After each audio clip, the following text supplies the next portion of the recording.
to each and everyone, and welcome. I am May Flirtinedo Bilando. Our group was tasked to discuss about authentic assessment, its meaning, methods, and tools. So my part here is to introduce to you authentic assessment in features of authentic performance. So do you have any idea what are the features of authentic performance? But before that, I will be explaining features of authentic performance. Here. So when we say authentic assessment, it focuses on students using and applying knowledge and skills in real-life setting. So for instance, you might have a students in a take part just like stimulation of a role play of a scenario, then it is considered as completion of real-world situation or task.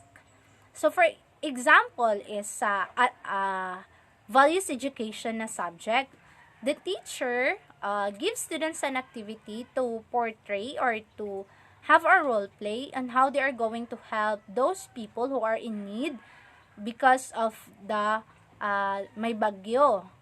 Paano nila tutulungan yung mga taong nasalanta ng bagyo? So during the role play, they already portray or they are already considered completing a real world task. So that is authentic assessment. And now let's proceed to the features of performance or authentic assessment by Hambleton 1996. So we have first, an emphasis on doing open-ended activities for which there is no correct objective or answer and that may assess higher thinking. And the second, direct methods of evaluation, self-assessment, assessment of group performance as well as individual performance, and extended period time for assessment. Let's further explain these 5 features of performance or authentic assessment. Now let's have an emphasis on doing open-ended activities for which there is no correct, objective answers and that may assess higher thinking skills. So when we say this feature, so in many performance assessment, there is no correct objective or answer unlike a true or false test or a multiple choice test. So in performance or in authentic assessments, students have choose to construct their own response. This may pose greater challenge for teachers as compared to scoring traditional assessment but may give opportunity for students to develop higher level thinking skills. So example of this is a oral recitation or impromptu. These are example of performance or authentic assessment. Second one is direct methods of evaluation. When we say direct methods of evaluation in authentic or performance assessment, it uses direct methods such as judging demonstration, yung judging of demonstration of dance step, oral presentation to assess speaking, rather than asking students to enumerate dance steps in order to describe good oral presentation in a paper pencil test. So in authentic performance or in direct methods of evaluation, to really assess the students' learning, they should provide performance or the real world performance, just like yung if sa arts or sa dance is yung pag-perform natin ng what do you call this, folk dance. So to really understand is they should really perform or execute the steps. Next one is self-assessment. When we say self-assessment in authentic performance assessment, students may be given the opportunity to assess their performance with the use of scoring rubrics, just like as what you can see here. he is scoring his own rubrics, his own performance. Just like in PE, during our simultaneous activity, we are going to assess how many minutes we are capable of running, our zipper test, our what do you call this? Jumping jack. So the beat of our heart. That is the only way we are going to assess ourself, and that is one of the example of self-assessment.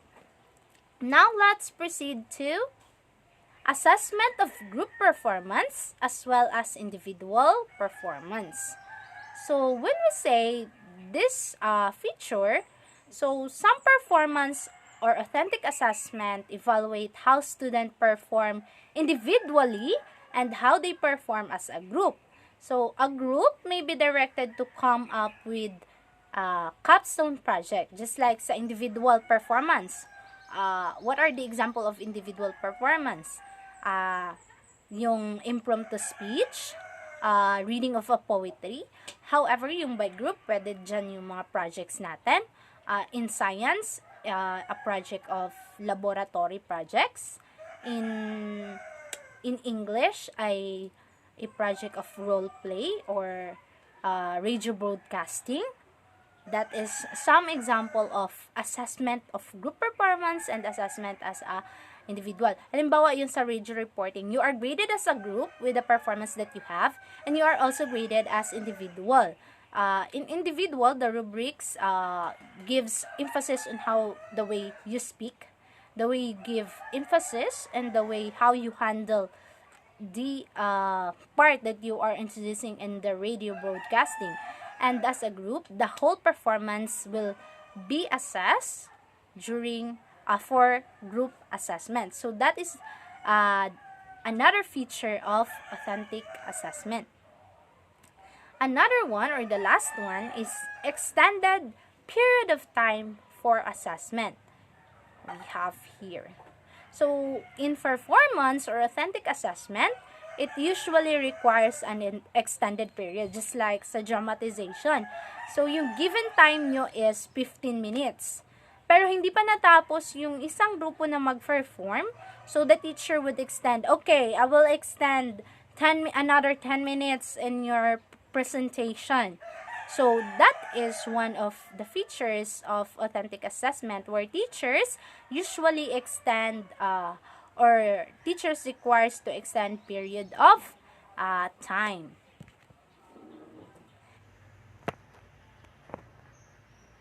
And now, I will be introducing to you another topic of mine, which focuses on characteristic of 21st century assessment. So, what are the 21st century assessment that the students will have? Especially, we are part of the 21st century and we are experiencing the 21st century assessment. When we say 21st century, so the characteristic of 21st century assessment activities, it is necessary to refer to this characteristic to ensure that the learners are being assessed towards the skills and demand of the 21st century. So, yung mga learners natin in this century, yung focus talaga is they should really acquire the skills and demand of the 21st century. Just like dati tayo, okay lang na wrong grammaring, but now, the students in this era are more flexible or more than knowledgeable than the teachers. So, sabihin pa ng estudyante grade 1, ma'am, mali yung pagka-pronounce mo ng paano ba? Ng pronunciation. Parang ganun. Parang yung teacher na ma-offend, wow, mas magaling pa yung bata kaysa sa akin. So, that are some of the characteristic of the 21st century. But we are going to focus on the 21st century assessment activities.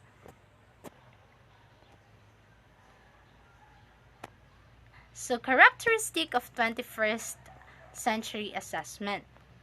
First is responsive. Wait, let's drag it here. When we say responsive, it is a visible performance based that is a result of assessment that generates data to the informed curriculum and instruction. When we say responsive, dito na yung pag-gather natin ng data, kung saan yung response ng mga estudyante on the informed curriculum or the instructions if they already meet the need. So, another characteristic of 21st century assessment is flexible. So, when we say flexible, it is an assessment that needs to be adaptable in students' setting. Rather than identical approach, the work in traditional assessment, 21st century approaches are more versatile. Just like today, because of the pandemic, students tend to stay at home as well as the teachers.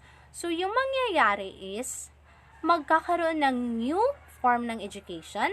Kung sa CHED, they have modular and distance approach of learning. Yung may radio broadcasting yung mga every school or TV or YouTube channel. Tapos sa college is online form, just like Google Meeting, G Classroom, Zoom, and also YouTube channel are applicable to CHED students. So, being flexible, this is the time that we as students must adapt. Hindi lang students, pati teachers, just like us, we are adapting this new normal education that the CHED and the DepEd are giving. So, though it's hard, but the 21st century skills assures us that being flexible, we are attaining the characteristic of 21st century assessment. Another characteristic of 21st century assessment is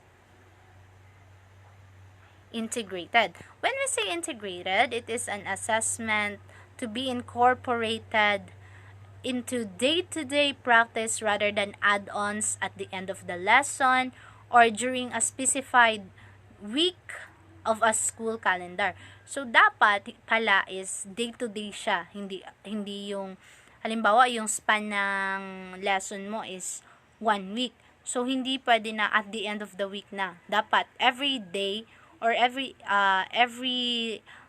time na magkaklase ka is you have to put activities, you have to put assessment, hindi yung isahan lang. That is what integrated requires. Another one is informative. So, when we say informative, so eto na yung mga result ng assessment that give information whether or not yung desired na assessment ng isang bata is na-acquired ba talaga natin o yung target natin na century skills or yung skills ng 21st century is stated and explicitly thought ba that are realized. So, dito sa informative is dito natin makikita if yung desired ng teacher na 21st century skills na makuha ng bata is nakuha ba talaga or naabot ba talaga yung goal and aim ng lesson mo for that day. So, that is what we call informative characteristic. Another characteristic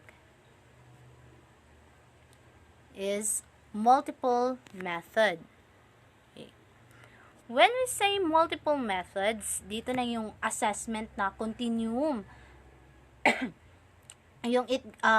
Nandito na yung it includes spectrum of assessment strategies of the norm. So when we say multiple methods, hindi lang isa or dalawa, maraming methods yung gagamitin mong assessment into the span of your lesson. That is how multiple methods requires assessment in the 21st century skills. Hindi lang nakafocus sa isang assessment, just like summative test. So, dapat meron din siyang performance assessment, meron din siyang summative assessment, or another activity, may projects, may assignments, may group activities.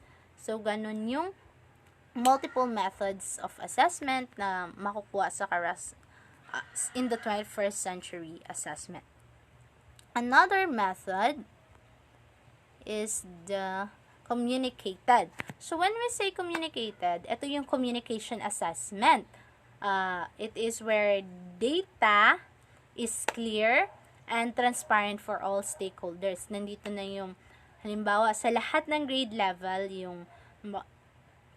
sa grade 1, lahat ng data or ng level of assessment is nakipag-communicate yung mga teachers sa pagbuo ng assessment na yun so that they will apply it in their students. Halimbawa, si teacher A is handling section B and C, while si teacher B handling A and D, while si teacher 3 is handling E and F. So, the 3 teachers must combine their data or their assessment to really imply it in their students. Merong fairness. Kahit ano pang section meron sila. Next one is technical sound. When we say technical sound, there is fairness, there is adjustment, and there is accommodation, which are made in the assessment process to meet the student's needs. So, as a teacher, in teaching different grade levels, halimbawa, just like the continuation of my example kanina, sa grade 4, a science teacher is teaching 2 sections. Yung yung section A, nandun yung parang lahat ng mga matataas yung level of thinking. Sa section D naman, nandun yung mga low, medyo slow. But, you should also give fairness, you should adjust, and you should accommodate them to provide a fair and proper lesson, sharing knowledge sa mga estudyante mo. Kasi, hindi naman lahat ng student na magaling is, meron din sa isang classroom na merong slow learner, fast learner, slow reader, fast reader. So, you need to level them up. So, sa pagbigay mo ng activity or ng assessment, hindi laging slow learner ang capable. Dapat engage din yung fast learner. That is technical sound. And lastly,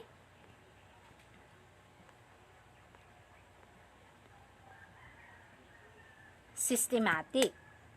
When we say systematic, it is where 21st century skills, it is where 21st century assessment is part of comprehensive and well-aligned assessment. Yung dapat, yung school is comprehensive yung assessment sa lahat ng grade level. Like grade 1, parehas lahat yung assessment level nila. Yung pagkaka-well-aligned ang assessment na iti-teach ng different teachers sa different sections. So, dapat, yun lahat is aligned and comprehensively done because by that, there is balance and inclusive for all students, even sa constituents and sa stakeholders.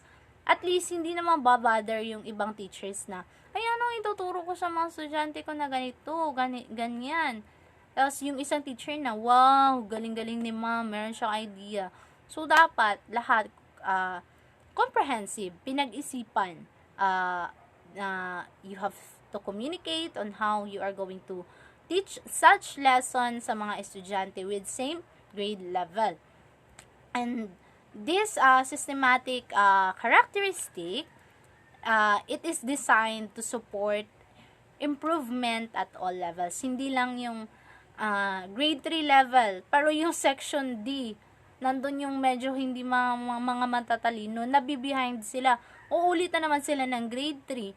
So, systematic assessment will help the 21st century skills to show that there is no left behind in this era, in this education program that DepEd and SHED are giving. So that are the characteristic of 21st century assessment. Now, let's proceed to my another topic that I will be introducing to you. Authentic assessment, process-oriented, or product-oriented. So, do you have any ideas? Makikita nyo, meron tayo ditong, eto, kumakanta. Yung dito naman is parang PowerPoint presentation. Do you have any idea or are you excited? What are those included in process-oriented and in product-oriented? So, for no time to wait, let's proceed. So, authentic assessment is performance assessment. That is why kanina there is already authentic or performance assessment sa mga na-discuss ko. It is where the learner is made either to demonstrate the skills or the process learned or show the product of the application of learned knowledge and skills. Halimbawa, you are enrolled in sa grade 9 and grade 10, yung sa TLE nila, they are focusing in one major. Just like me, I focused on bread and pastry. And yung knowledge and skills ko is, yung sa assessment namin is to get NC1. So, the knowledge and skills that I have taken from our class discussion and during our performance, I applied it to have my assessment or to comply my assessment to get NC1. So, that is what authentic assessment is. Now, let's define what is process-oriented. So, an example of process-oriented assessment is demonstrating skills of note reading or the skill of conducting the singing of Philippine National Anthem in music class. So, nandito talaga makikita yung how you execute, how step by step yung pagkaka-demonstrate mo. Just like dancing a tango, 'di ba? Pag sabihin lang ng teacher mo na, okay, enumerate the different dance steps of tango. Paano mo, okay, na-enumerate mo, but you don't know how to do it.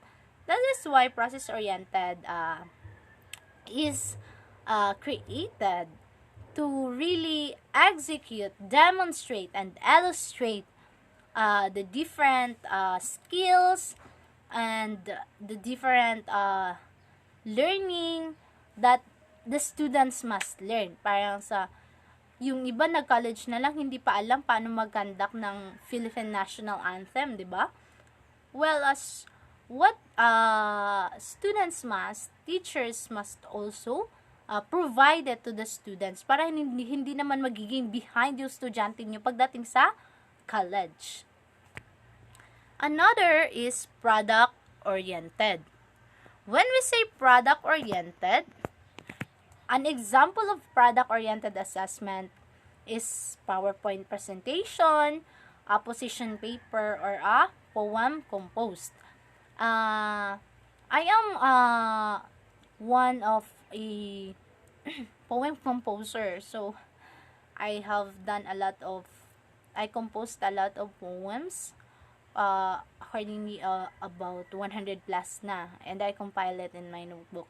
So that is my product is called product-oriented in authentic assessment.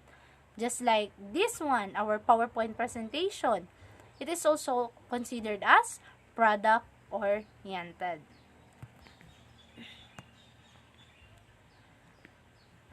Authentic assessment demands genuine proof of transfer of learning in real-life situation.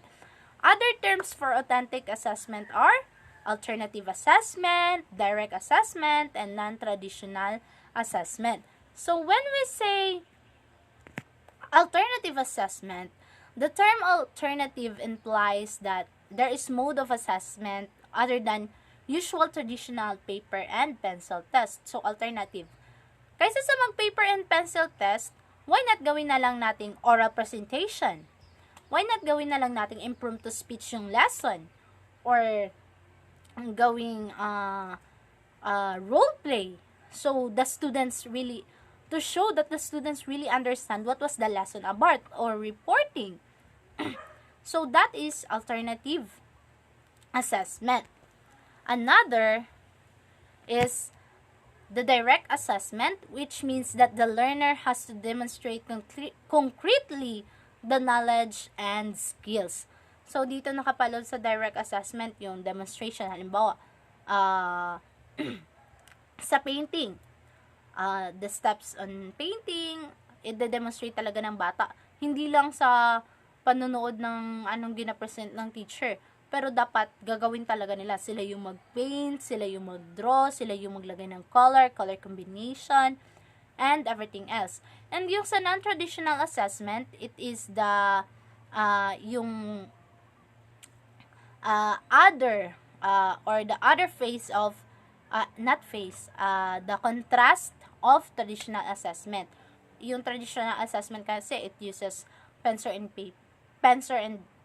paper and pencil test. However, in non-traditional assessment, it uses a lot of assessment, including in skills that demonstrate, illustrate, and execute different learnings and skills acquired in a classroom. Just like nga yung sinabi ko, oral recitation, poetry reading, dramatization, radio broadcasting. So that are some of authentic assessment other terms. Now let's proceed with process-oriented. When we say process-oriented, it is the learning outcomes in the form or procedural knowledge that requires demonstration of the process of procedure. They call for a process-oriented assessment. So, dito, meron talagang procedure. Merong pinapalo na step, may pinapalo na kung sa tango. Ano yung sa kamay, yung position ng sa kamay, yung position ng sa paa. Diba? There is a specific procedure in every execution that you are going to present. And example of this is recite a poem with feeling using appropriate voice quality, facial expression, and hand gestures. Just like pag nare-recite mo yung poem mo na parang damang-dama mo talaga kung ano yung nasa poem. You have the facial expression, voice quality. Kung takot yung poem mo, takot ka din. Kung in love, dapat ipakita mo rin yung in love through the voice, to the facial expression, and hand gesture. That is one example of process-oriented. And now, let's proceed with product-oriented. When I say product-oriented, it is where students' performance may lead to a concrete product. So, this product or these students' products are concerned of product-oriented or product-authentic assessment. So, example of this is create movements to music of a particular Philippine festival. This is in grade 7 level. So, gaya ng sinabi ko kanina, na yung pag-create ng movement of music of a particular Philippine festival. Sa pandango ng ilaw, ano ba yung movement sa paa? Ano yung movement dito sa hips balance? And ano din yung movement sa shoulder, sa kamay? And ano din yung movement dito sa head, sa face, sa head, yung gestures mo? 'Di ba? pag during festival, hindi naman talaga nawawala yung different folk dances, competition, ganun. Parang nakaganon talaga sila o naka-aura. So, that is this product-oriented. Yung na-execute nila sa process-oriented, they are already going to perform it during the festival. And that is already what we call product-oriented. So, do you understand already what is the difference between product and process-oriented? I hope so that you have definitely compare and contrast both product and process-oriented as part of authentic assessment. Now, I have here another example of process and product-oriented. We have type of performance as what you can see in the table. The type performance and their example. So, in process, we have physical skills, use of equipment, oral communication, and work habits. So, example nito, sa physical skills, we have playing a musical instrument. Ano ba yung, ako wala akong alam na i-play. Maliban sa tambourine. That's what I learned to play sa simbahan namin, sa church. Some others are good in guitar, piano, and violin. They are good of that physical skills. Doing a forward roll or roll call is also a physical skills. And use of equipment. We have preparing a slide for the microscope. Yun siya, ang example ng process.